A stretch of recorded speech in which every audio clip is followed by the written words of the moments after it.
Olá, meus amigos. Vamos então dar continuidade à nossa disciplina de Direito Civil 1 e agora caminhando para a última parte da nossa aula de Direitos da Personalidade. E hoje eu quero tratar aqui com vocês dos artigos 20 e 21 do Código Civil, que irão proteger aí o direito à imagem, o direito à voz, o direito então a palavra, a honra da pessoa, as suas criações intelectuais e também a privacidade e a intimidade. Vamos começar então a nossa análise a partir do artigo 20 do Código Civil aí na sua tela. Vamos lá. Artigo 20. Salvo se autorizadas ou se necessárias à administração da justiça ou à manutenção da ordem pública, a divulgação de escritos, a transmissão da palavra ou a publicação, a exposição ou a utilização da imagem de uma pessoa poderão ser proibidas, a seu requerimento e sem prejuízo da indenização que couber, se lhe atingirem a honra, a boa fama ou a respeitabilidade, ou se destinarem a fins comerciais. Então, olha só, a proteção do artigo 20 se desdobra aqui para os escritos, a transmissão da palavra ou até mesmo publicação, exposição ou utilização da imagem de uma pessoa. O que nos mostra o seguinte, que há então uma proteção nesse artigo 20 da palavra, então dos escritos, uma criação intelectual da pessoa, também da sua voz e da sua imagem. Que tudo isso, quando violado, quando então não respeitado por outra pessoa, poderá atingir a própria honra dessa pessoa também. Então, veja que o uso indevido dos escritos, da palavra, da imagem dessa pessoa pode acarretar em uma violação ao direito da personalidade. E se essa violação for de fato confirmada, então ela poderá dar ensejo a um requerimento para que essa violação seja suspensa, ou, se não for possível, não for desejo daquela pessoa, ou até mesmo de maneira combinada, né, concomitante, podemos ter também uma indenização pelos prejuízos sofridos em razão dessa violação, tá? Então, veja que os escritos, a palavra e a imagem estão aqui protegidas. E de maneira implícita, né? Afinal, é o que vai ser atingido com essa violação, nós temos também a proteção à honra daquela pessoa. E a doutrina civilista costuma aqui, então, trabalhar nesse artigo 20 com a ideia, sobretudo, do direito de imagem como um todo, fazendo uma subdivisão dessa ideia do direito à imagem em imagem retrato e imagem atributo. Olha aí na sua tela. Então, nós temos o chamado direito de imagem, que se divide em imagem retrato e imagem atributo. O que é um e o que é o outro? A, a imagem retrato trata aqui do aspecto externo físico seu.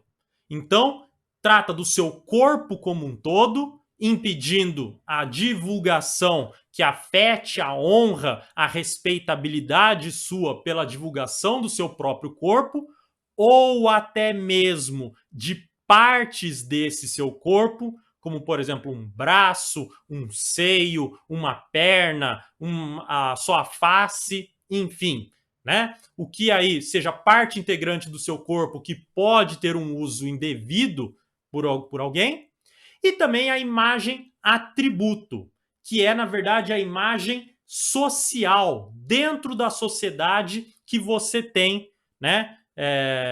E que impõe aí uma respeitabilidade, que impõe, então, aí a sua existência e impõe, então, aquilo como você quer que as pessoas te vejam perante a sociedade. Então, por exemplo, eu tenho aí a minha imagem retrato, eu tenho minhas partes físicas em si, que eu tenho a tutela pelo direito da personalidade.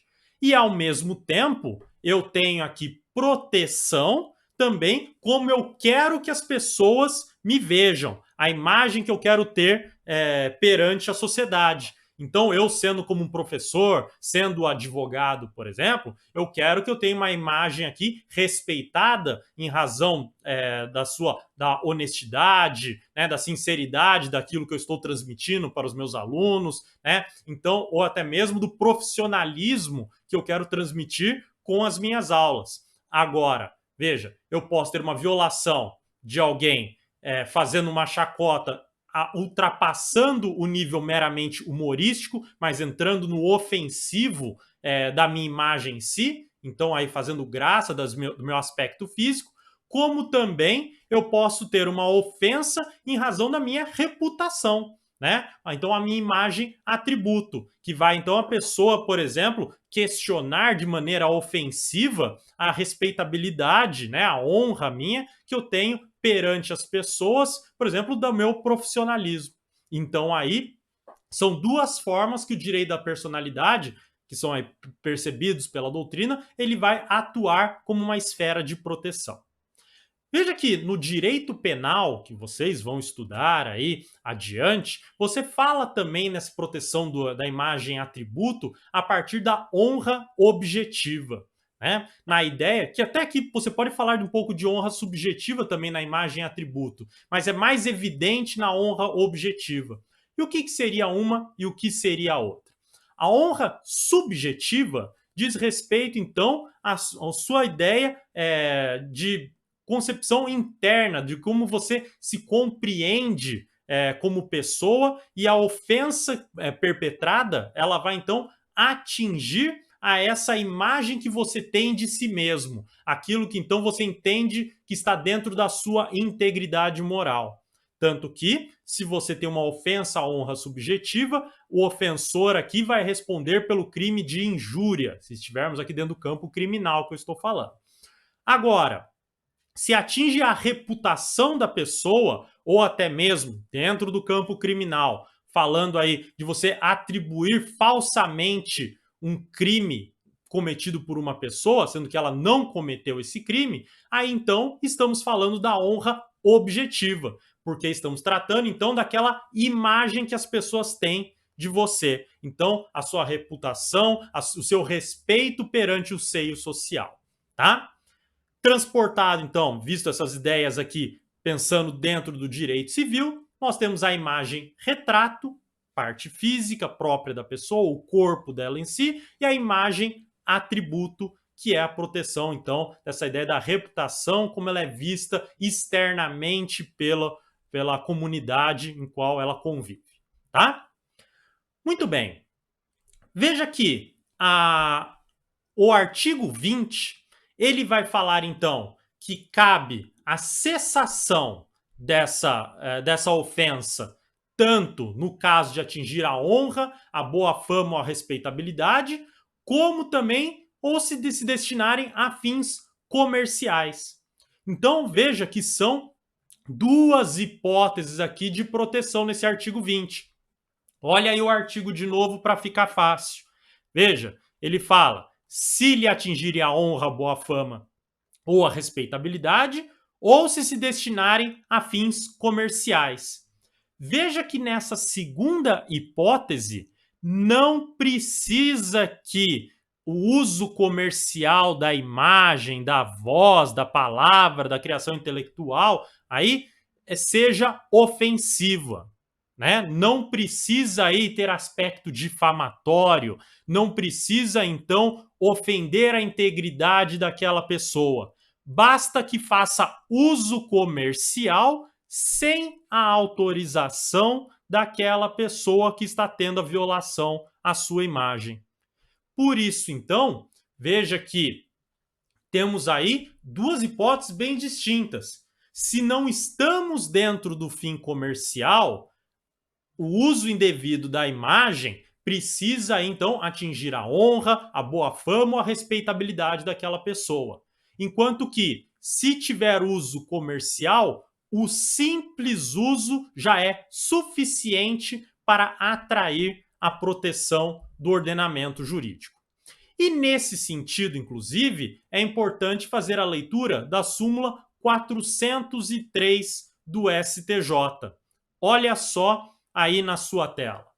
A súmula 403 do Superior Tribunal de Justiça vai dizer que independe de prova do prejuízo a indenização pela publicação não autorizada de imagem de pessoa com fins econômicos ou comerciais. Então, veja que não preciso ser prejudicado. O simples fato de fazer uso da minha imagem já atrai a tutela dos direitos da personalidade. E eu posso, então, pedir indenização por perdas e danos, ou seja, pelo uso indevido da imagem, e também requerer aí a medida judicial cabível para suspender, para interromper aí a violação à minha imagem. Então, por exemplo, se utilizam a minha imagem em uma propaganda comercial, veiculada na televisão, e eu não autorizei, eu posso pedir a indenização por perdas e danos, por ter aí minha imagem vinculada àquela marca indevidamente, além de poder requerer que pare a veiculação daquela propaganda, que ela não mais seja exibida na televisão, tá? Então, veja que aí eu tenho essa proteção independentemente de ter uma violação à minha honra. Pode até mesmo ser benéfica a vinculação à marca, o uso da minha imagem. Mas, se eu não quero essa utilização, eu posso pedir a interrupção, né, da veiculação daquela imagem. Agora, veja só, o artigo 20, ele vai trazer também algumas exceções a essa ideia aí de que eu tenho essa proteção a esses direitos da personalidade. Ele vai trazer, então, algumas possibilidades que pode-se utilizar da minha imagem, da minha voz, pode-se utilizar, então, das minhas criações, talvez aí intelectuais de certa maneira, e já vamos falar disso, independentemente de eu poder aí requerer a suspensão dessa violação ou o pedido de indenização. O artigo 20, então, no comecinho dele já diz, olha só, salvo se autorizadas. Então, uma das modalidades é a autorização da própria pessoa para o uso da imagem. Ou se necessárias à administração da justiça ou à manutenção da ordem pública. Então, veja, a necessária administração da justiça, segunda hipótese, manutenção da ordem pública, terceira hipótese. Como que se dá o uso dessas maneiras? Veja, aqui o exemplo mais simples, mais claro que a gente tem é a divulgação pelas autoridades judiciárias da imagem e nome de pessoas que são procuradas pela justiça. Então você encontra lá, por exemplo, no site da Polícia Federal, né, o site das polícias em geral, aí da Polícia Civil, pessoas que estão procuradas pela justiça. E daí tem a foto, tem o nome, talvez até os apelidos com que ela é identificada, para que, se alguém tiver notícias, que comunique à autoridade pública, né, a autoridade policial do paradeiro dessa pessoa. Então, veja, está fazendo uso do direito de imagem daquela pessoa. E isso não é uma violação ao direito da personalidade, porque é necessário a administração da justiça. Assim como pode haver divulgação, por exemplo, num diário oficial de um município, do estado, ou até mesmo da União, de dados seus, até imagens suas, enfim, ser aí transmitido ao longo dos órgãos públicos, no caso, por exemplo, de você ter cometido uma infração. Então, digamos que você tem aí uma imagem que tirou foto, que você fez uma infração de trânsito e tem a foto sua, a sua imagem lá cometendo aquela infração. Veja, a divulgação disso nos órgãos públicos e depois talvez uma divulgação desses dados, dessa imagem e tudo mais, afirmando que você cometeu uma infração, não é uma violação à imagem. Afinal, né, não vai estar atacando a sua reputação. Afinal, essas divulgações são necessárias para a manutenção da ordem pública, ou seja, para a aplicação da penalidade em razão da infração de trânsito. Então, veja que nesses casos, portanto, não existe possibilidade de você pedir indenização ou então a coibição aí, a cessação dessa violação ou suposta violação ao seu direito de imagem. Isso, obviamente, se o poder público estiver agindo dentro do seu exercício regular de direito, ou seja, estiver cumprindo aí aquilo que o próprio ordenamento permite. Agora, se há uma divulgação indevida da minha imagem, fora do devido processo legal, fora então das hipóteses legais de que se pode fazer isso, obviamente, então estou falando de uma violação ao direito da personalidade, podendo requerer as medidas aí restritivas, repressivas contra o mau uso da minha imagem. Tá bom? Agora, essas 3 exceções são aquelas que estão previstas expressamente no artigo 20, mas não são as únicas. Temos outras também exceções possíveis de serem elencadas. Olha aí na sua tela mais 2. Então veja, além da autorização da própria pessoa ou ser necessária a administração da justiça ou a manutenção da ordem pública, também temos como exceção aquela pessoa que é retratada em situação pública, mas não individualizada. Como assim? Vamos explicar. Imagine, por exemplo, que está tendo aí um dia de sol, ainda estamos fora do período de pandemia, né? Então não temos restrições aí à locomoção das pessoas. E então várias pessoas resolvem então ir à praia. E daí então vão à praia, lá se banhar no mar, tudo mais, praticar esportes, atividades físicas, enfim. E aí então resolve aí alguém tirar uma foto panorâmica da praia lotada. Fala assim, olha só que dia bonito que está sendo feito, então, que beleza, olha só que legal o clima que está aqui na praia. E posta, por exemplo, na internet, aí essa imagem circula por várias pessoas. Veja que nessa foto vão estar aí, então, pessoas retratadas, vão estar aí fotografadas. Elas poderiam pedir aí para impedir a divulgação dessa imagem, dessa fotografia, ou até mesmo pedir indenização em razão da divulgação dessa imagem? Veja aqui, obviamente tem que sempre olhar com cuidado o caso concreto, mas de forma que, de uma premissa que nós temos, a ideia de que não. E por que não? Porque, veja, a pessoa está sendo retratada numa situação pública. Está, então, num local público, exposta, então, nesse local público, e que está sujeita a ser aí, então, fotografada, a ser aí, então, retratada de alguma maneira por alguém.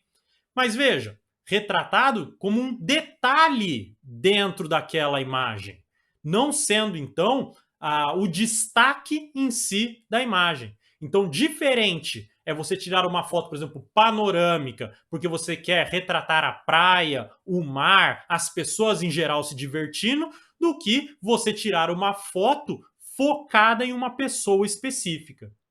Essa foto com foco numa pessoa específica, aí sim pode ensejar, então, uma violação a um direito da personalidade, ao direito de imagem. Porque, veja, nessa imagem aqui, como eu coloquei para vocês, olha só, a pessoa retratada em situação pública estaria individualizada, tá? E daí, então, na individualização, você pode ter violação ao direito de imagem. Por outro lado, podemos pensar em outras situações. Ao invés de falar em um espaço público, né, podemos pensar até num espaço privado, mais de um acesso público. Vamos imaginar aqui uma festa, por exemplo, que está ocorrendo, um evento que esteja ocorrendo, e tem aí participação Então, das pessoas que vão tirar fotos do evento. Então, tira foto do público lá curtindo um show, curtindo a festa junina, seja lá o que for. E aí, então, veja, não estando individualizado, não há problema, né? Salvo se o próprio contexto em si seja violador do direito da personalidade. Então, se você divulga a foto, mesmo que por vezes não individualizada, mas mostra que o contexto, as circunstâncias que foi tirada aquela foto foi para prejudicar a imagem de alguém. Aí então você pode falar aqui de uma forma de então impedir a veiculação dessa violação, como uma indenização por perdas e danos, tá? Isso aí é aplicado também àquela situação pública na praia que eu trouxe para vocês. Tem que ver também a circunstância que foi tirada a foto. Mas, via de regra, se a foto não é individualizada, não há por que você ter esse tipo de restrição aí à liberdade que você tem de expressão. Bom?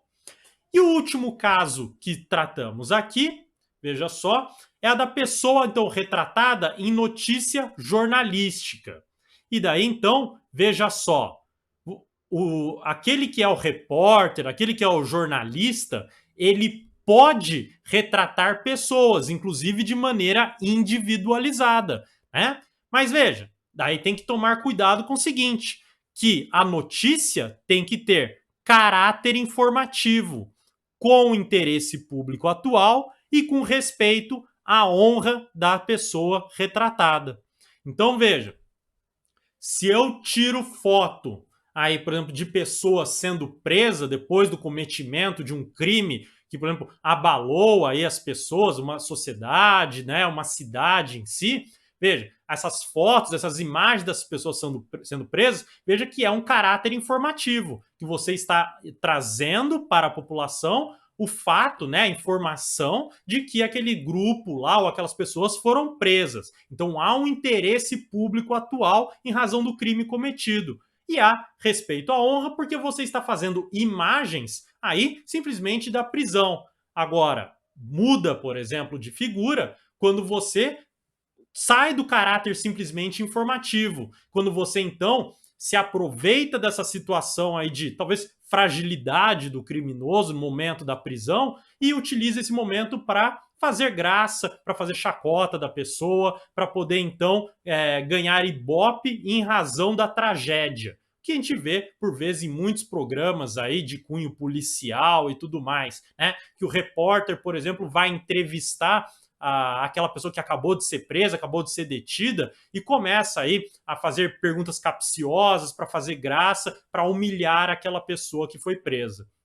Nessa situação, há uma violação ao direito de personalidade, porque perdeu o caráter informativo da notícia jornalística, né? E há um claro, nítido desrespeito à honra daquela pessoa detida, tá? Então, tome muito cuidado com isso. Deve-se sempre prestar atenção no contexto, na circunstância e ver a notícia está informando simplesmente ou está fazendo mais do que isso? Está fugindo então da atividade propriamente de imprensa. Se estiver fugindo, há então esse direito da personalidade violado. Ok? E por fim, gostaria aqui de destacar para vocês sobre esse artigo 20, né? A questão, não, às vezes nem por fim, ainda, mas mais uma questão que eu gostaria de tratar com vocês aqui é acerca dos direitos autorais dessa pessoa. Porque, veja, a gente já verificou aqui que aquelas criações intelectuais merecem proteção de direitos pelos direitos da personalidade. Mas como que se dá então essa, por exemplo, essa exploração econômica dessas criações intelectuais? Veja que a Lei 9.610, a Lei de Direitos Autorais, irá então diferenciar os chamados direitos morais dos direitos patrimoniais do autor. E aí, olha só como que é a diferença de um para outro. Quando eu falo dos direitos morais do autor, eu estou fazendo referência aqui aqueles direitos próprios de autoria dele, ou seja, de ele poder então proteger a sua obra, assim como exigir que seja feita a referência de que ele de fato é o autor. Então, ele vai poder reivindicar a autoria da obra, ele vai ter então o direito de exigir que o seu nome ou pseudônimo, se for o caso aí, que seja atribuído à sua obra, seja ligado à obra, conservar o ineditismo dessa obra, assegurar a sua integridade, dentre tantos outros direitos. Então veja que é uma relação do direito do autor com a existência da obra em si. Por isso, a atribuição desse direito moral do autor como um direito da personalidade, que tem reflexo patrimonial, porque a exploração dessa obra pode trazer dinheiro para o seu autor, ou aquele que tem o direito de explorar patrimonialmente essa obra.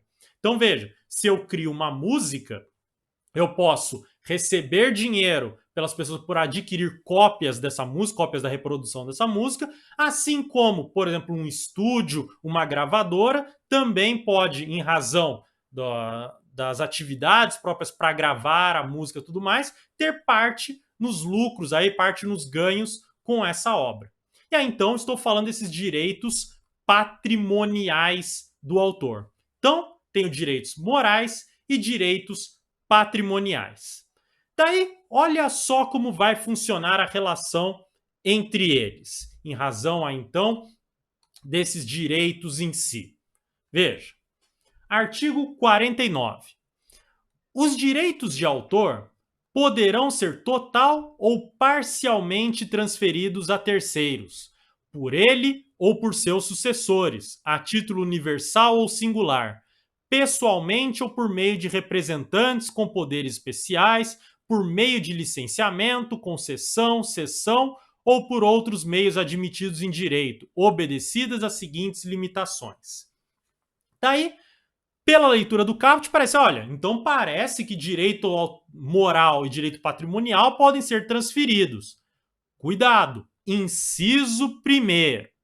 Olha só, a transmissão total compreende todos os direitos de autor, salvo os de natureza moral e os expressamente excluídos por lei. Então veja, direito moral do autor não é transmitido, somente o direito patrimonial. Por isso que eu falo sempre aí de cessão do direito de autor, mas a cessão é sempre a cessão do exercício, a cessão, então, dos ganhos que podem ser advindos desse direito de autor. E vamos lembrar lá das nossas características dos direitos da personalidade. Lembrar, então, que os direitos da personalidade eles são intransmissíveis, inalienáveis, né? Impenhoráveis. E por circunstância dessa, então, eu não posso, obviamente, transferir os meus direitos de autor, salvo o aspecto patrimonial deles, não o moral. Tá bom? E agora sim, finalmente, última questão que eu quero trabalhar com vocês aqui sobre o artigo 20 é uma decisão relativamente recente do STF que envolveu então uma declaração de constitucionalidade aí desse artigo 20. Olha aí na sua tela. O STF teve que julgar a ação direta de inconstitucionalidade número 4.815, respondendo os seguintes questionamentos: se as biografias não autorizadas são permitidas no nosso sistema e se elas ofendem direitos da personalidade. Ou seja, pode aí haver uma biografia sobre alguém sendo escrita sem autorização prévia. Isso é uma violação a um direito da personalidade? E aí, então, decidiu o STF, e eu coloquei um trecho na tela para vocês, que as biografias não autorizadas não ofendem direitos da personalidade, não são inconstitucionais. Por quê? Elas estão em consonância com os direitos fundamentais à liberdade de pensamento e de expressão, de criação artística e produção científica. E que, então, é inexigível a autorização da pessoa biografada relativamente às obras biográficas literárias ou audiovisuais, assim como também não precisa da autorização daqueles que são coadjuvantes nessa obra biografada. E veja, como que se dá, então, a proteção ao direito da personalidade da pessoa biografada, caso aí a biografia seja ofensiva à honra, aí à imagem da pessoa biografada? Deve ser aí sempre posterior à atuação judicial.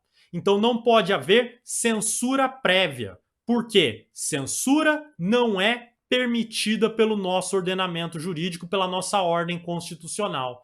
Então a atuação não pode ser preventiva, mas deve ser repressiva.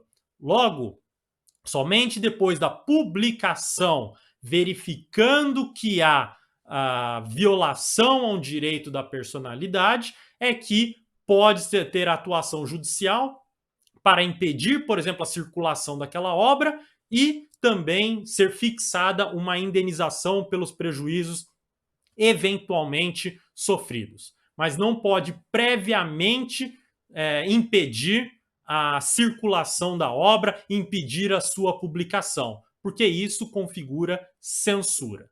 E isso não pode na nossa ordem constitucional. Ok? Muito bem. Agora, então, vamos dar uma olhada lá no artigo 21 do Código Civil. Tá? Ou melhor dizendo, perdão, vamos ver aqui o artigo 20, parágrafo único do Código Civil. Olha só. Artigo 20, parágrafo único, diz o seguinte: em se tratando de morto ou de ausente, são partes legítimas para requerer essa proteção o cônjuge, os ascendentes ou os descendentes. E aqui a doutrina também, da mesma maneira, faz a leitura aqui que essa proteção também se estende ao companheiro, além do cônjuge, né? E os ascendentes e os descendentes. Então veja, aqui não muda aquela regra que nós já vimos no artigo 12, parágrafo único. Lembra lá, em se tratando de morto, terá legitimação para requerer a medida prevista neste artigo o cônjuge sobrevivente ou qualquer parente em linha reta ou colateral até o 4º grau. Aqui nós estamos falando, então, de uma previsão genérica de proteção aos direitos da personalidade e o artigo 20 tratando especificamente dessas questões de direito da imagem, da honra, da voz da pessoa, da palavra e assim vai, né? E criações intelectuais. Então, parágrafo único só vai definir se o ofendido é morto, então haverá legitimidade aí, o cônjuge, companheiro, ascendentes ou descendentes, para propor as medidas cabíveis e necessárias para cessar a violação aos direitos da personalidade. Bom? E agora sim, artigo 21. Olha só. A vida privada da pessoa natural é inviolável e o juiz, a requerimento do interessado, adotará as providências necessárias para impedir ou fazer cessar ato contrário a esta norma.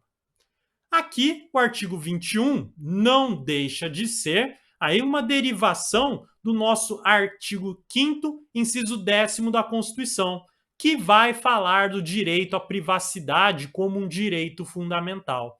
Então, você tem direito aí à sua vida íntima, a ter então aí um aspecto, um lado da sua vida que não pode ser ou não precisa ser tornado público, que pessoas então fora do seu convívio não precisam ficar sabendo, ou até mesmo dentro do seu convívio, que você tenha a possibilidade de escolher o que deve ser revelado e o que deve ficar dentro do seu âmago, dentro daquilo da sua intimidade em si.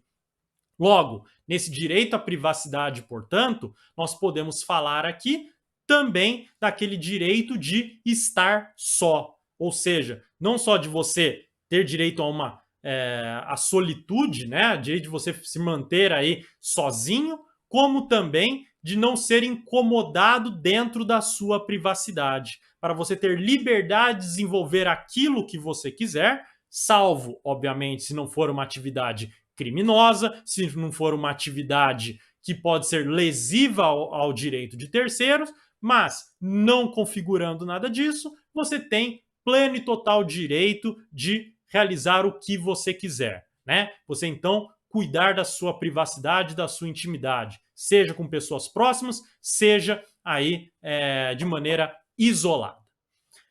E esse artigo 5º, inciso 10º aí, e essa ideia também do artigo 21 do Código Civil, acabam por trazer aí à tona uma discussão importantíssima que nós tivemos recentemente no STF, que é a questão do direito ao esquecimento.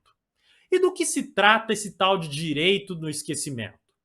Aqui é a ideia de ter, então, um poder de você impedir, em razão da passagem do tempo, a divulgação de fatos ou dados verídicos e que foram obtidos de maneira lícita por aquele que está divulgando, né?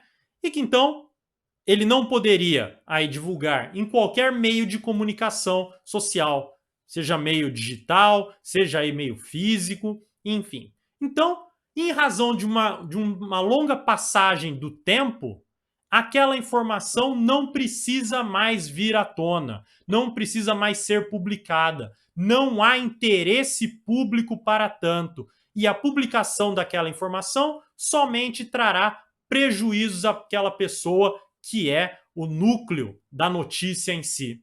E daí então ela poderia pleitear perante o judiciário a possibilidade de ser desindexada, por exemplo, dos sistemas de busca, que aquela notícia não pudesse mais ser localizada, como por exemplo pelo Google aí, ou até mesmo dentro de sites que a pessoa indique na sua ação. Direito ao esquecimento, trabalhado por diversos doutrinadores, uma construção que não é originária do Brasil, mas aí então tivemos origem internacional, sobretudo aí com algumas decisões dentro da Alemanha, criou uma grande, vamos dizer assim, uma grande polêmica em razão de ter aí um embate entre esse direito à privacidade com o direito à informação ou direito de publicidade. Afinal, o direito ao esquecimento poderia configurar um tipo de censura? Poderia, então, impedir o acesso à informação, sendo que não é uma informação falsa, é uma informação verdadeira e que ela, então, poderia ter um interesse público? Aí, então, a polêmica se instaurou, mas boa parte da doutrina se mostrou favorável ao direito ao esquecimento. E a jurisprudência estava sedimentando seu entendimento a favor também do direito ao esquecimento. O STJ, o Superior Tribunal de Justiça, deu várias aí decisões sobre o direito ao esquecimento, sendo favorável, concedendo à pessoa a possibilidade, então, de obstar aí a divulgação de alguns fatos verídicos, mas que não tinham mais qualquer interesse na sua publicação. Então, por exemplo, uma notícia de um crime praticado no passado por aquela pessoa, mas um crime aí sem maior importância pública, digamos um furto, um roubo aí pequeno que a pessoa cometeu, e que essa notícia aparece sempre quando você digitava o nome dessa pessoa no Google, sendo que ela já respondeu por esse crime, já houve a reabilitação, já voltou a ser primária e e isso aconteceu há décadas atrás. Não tem por que essa notícia ainda vir à tona e a pessoa ficar com essa chaga, ficar aí com essa pecha de ser um criminoso. Então seria um caso aí de aplicação do direito ao esquecimento. E aí, então, podemos pensar em vários casos de outras notícias que não envolvam crime, mas podem envolver aí notícias que podem ser aí, violadoras ou ofensivas à reputação da pessoa. Mas a discussão ganhou corpo e, a partir de um caso, chegou ao Supremo Tribunal Federal, que foi no recurso extraordinário número 1.200.000 10.606, conhecido como caso Aida Curi. O que é esse caso Aida Curi? O programa Linha Direta, que tinha na Globo, ele fez uma reportagem sobre aí o crime cometido contra a Aida Curi. E aí, então, era um crime que ficou conhecido nacionalmente, teve aí uma grande comoção nacional pela sua ocorrência, e a Linha Direta, para quem não conhece o programa, que era veiculado na Rede Globo, fazia uma reconstrução dos fatos do crime e como que ele foi lidado aí pelas autoridades públicas. E então, os parentes da Aida Curi resolveram propor uma ação buscando, então, a aplicação do direito ao esquecimento contra esse programa Linha Direta, pedindo, então, indenização contra a divulgação que foi dada, que não havia por que divulgar de novo esse momento de sofrimento para a família, assim como, além de impedir a divulgação, também indenização por perdas e danos. E o STF, nesse caso específico, decidiu que não se aplicava o direito ao esquecimento.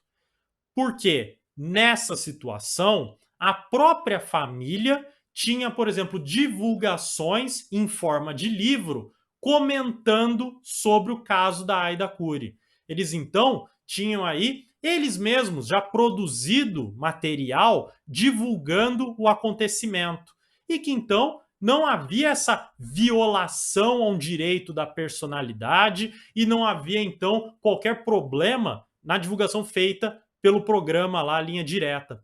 Até porque o programa relatou simplesmente o que aconteceu. Um caso de comoção nacional e que ainda havia interesse público em conhecer. Logo, foi rejeitado o pedido nesse caso específico. Mas aí surgiu uma confusão nesse julgamento. Por quê? Olha só, o STF acabou divulgando a seguinte tese, que ficou então proposta e ficou aí pronta para a ideia desse direito ao esquecimento. Olha aí na sua tela. Disse o seguinte, que é incompatível com a Constituição Federal a ideia de um direito ao esquecimento, assim entendido como poder de obstar, em razão da passagem do tempo, a divulgação de fatos ou dados verídicos ilicitamente obtidos e publicados em meios de comunicação social, analógicos ou digitais. Eventuais excessos ou abusos no exercício da liberdade de expressão e de informação devem ser analisados caso a caso, a partir dos parâmetros constitucionais, especialmente os relativos à proteção da honra, da imagem, da privacidade e da personalidade em geral, e as expressas específicas previsões legais nos âmbitos penal e civil. Uma leitura desatenta dessa tese fixada pelo STF dá a entender que o STF negou o direito ao esquecimento no Brasil, dizendo que é incompatível com a Constituição Federal. Mas veja, essa é uma leitura desatenta, que já foi percebida pela doutrina. Por quê? O que o STF quis dizer é que não há um direito ao esquecimento como um direito fundamental implícito. Não há aí direito ao esquecimento genericamente previsto na nossa legislação. Ele não configura um direito, mas, a depender da situação concreta, se for verificado que aquela divulgação da notícia acaba por violar a honra, a imagem, a privacidade, a personalidade geral daquela pessoa, então é possível talvez você realizar a desindexação ou até o apagamento aí daquela informação, daquele dado. E veja, quando também a previsão expressa legal sobre a possibilidade de apagar aquela informação ou impedir o acesso àquela informação. Então, o STF não é que ele proibiu o direito ao esquecimento, ou até melhor dizendo, que ele disse que não existe direito ao esquecimento. Ele falou que é incompatível você pensar em direito ao esquecimento de forma genérica, como um direito fundamental implícito, mas que a proteção aos direitos da personalidade permite que faça uma análise caso a caso e, se houver violação ao direito da personalidade, que haja então o impedimento de acesso àquela informação ou até mesmo que apague aquela informação, tá? Então, ele na verdade fez uma leitura com uma conformação diante do caso concreto e não de maneira geral que o simples fato de divulgar uma informação verídica depois de muito tempo viola um tal de direito ao esquecimento, tá? Então, a decisão aí tem que tomar cuidado no momento da sua análise para não fazer a leitura equivocada da tese fixada pelo STF. Bom?